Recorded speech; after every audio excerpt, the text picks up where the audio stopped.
அடடா என்ன ரைஸ் இது? இந்த அடி வயிற்று கொழுப்பை குறைக்கிறதுக்கு தான் இந்த பிரண்டைய. அட ஆமாங்க, இந்த கிராமத்தில் ரொம்ப எளிதாக கிடைக்கக்கூடிய இந்த பிரண்டையை பற்றி நிறைய பேருக்கு தெரியவே தெரியாது. இதில் நம்ம வந்து பிஞ்சாக எடுத்துக்கணும்.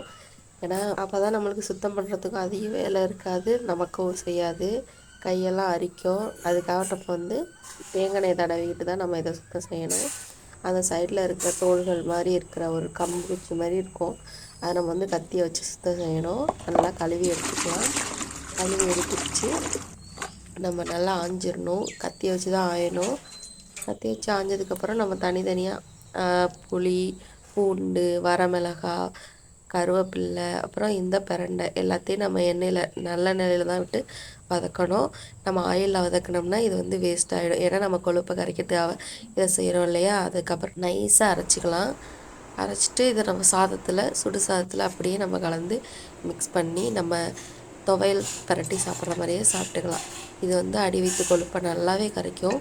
பசியே இல்லைன்னு சொல்கிறவங்களுக்கு பசிக்கு எடுக்கும். இது ரொம்ப நல்லது, மருத்துவ உள்ளது. நீங்கள் இதை மாதிரி செஞ்சு சாப்பிட்டுட்டு உங்கள் ரிசல்ட் என்னென்னு எங்களுக்கு ஷேர் பண்ணுங்கள். Thank you friends. Bye friends.